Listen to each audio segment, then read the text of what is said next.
It's Our Story. Belinda Stradley, Berkeley, California. Well, funny you should ask.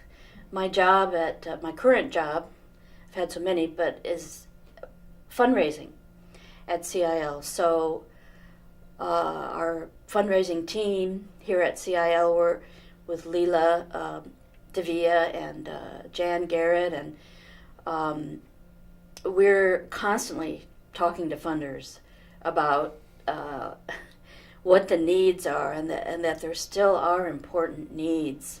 You know, it's funny that so much was done to create access and to provide services, to remove barriers, to address discrimination. And in America, the idea is you provide equal opportunity and then let people slug it out in the Darwinian social service world, or out in the economic world, and so on.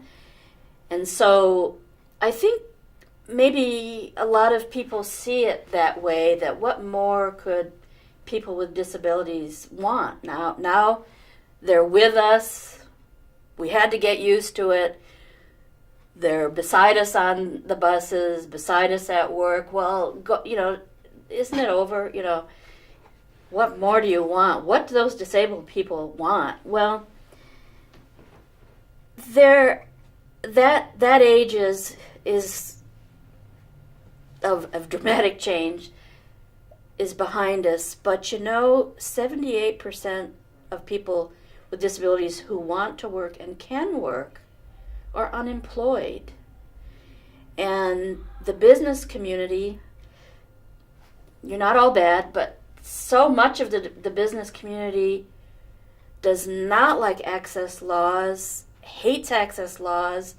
Whenever they get a chance, they're trying to chip away at the Americans with Disabilities Act, and I'd say most of the businesses, buildings, and so on that are covered by the ADA are not in compliance, and they won't be in compliance until someone sues them. And people get mad that we make so many lawsuits, and they think that we're greedy or litigious or angry, or that we're being used by lawyers or duped so that lawyers can make a lot of money. There is some of that, but mostly it's because places will not comply until they're forced to. And by gosh, when big chain stores we won't name any names, but there are so many of them who will not make those changes until that first lawsuit hits them. And then they really get it that this is serious, and so then bless their hearts, they come around. But we have to still, even though things are illegal, that doesn't stop people from really doing them. It is so much better, and just if my story gets on this, of how traumatic it was to be a disabled person before these laws were passed. It is so much better. It is so much better.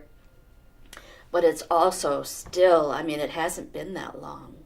And that short of time, that 20 years, 30 years now, 30 years plus 30, 35 years is not very long. It's still not very long. And those things that we were able to grab onto and to make happen they're not going to stay unless people protect them. If you don't protect those rights, if you don't assert them all the time, if you don't remind people that they need to use them, that they really are there, they are weakened. You have to exercise those rights so that they stick, and so that you use them as a moving place, as a jumping off place to actually do those things. How come 75% of people with disabilities who can and want to work are not employed? Well, because the whole benefit systems, Social Security, here it's Medi-Cal, they don't know about these changes. All those systems are federal systems that it literally does take an act of Congress to change every piece of them, and so they weren't built to support people when they're employed. So according to those systems, if you start working, you get cut off your benefits. You don't get attendance anymore.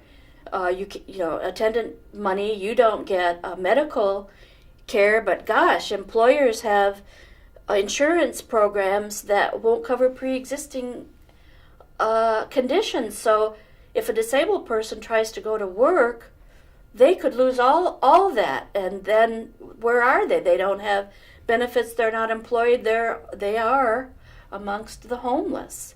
So these barriers. They're like, it's like the second wave. That was the first wave.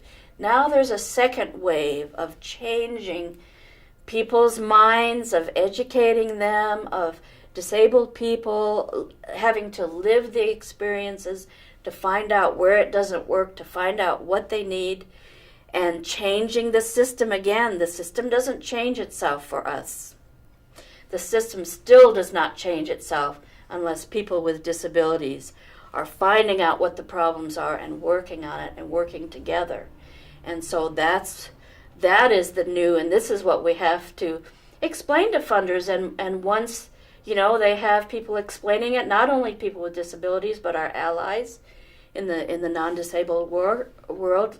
Luckily, funders want to do the right thing, and they want to help, to be social entrepreneurs and be good corporate citizens. And so luckily, but it takes a lot of work. It takes a lot of work. There's still a lot to be done.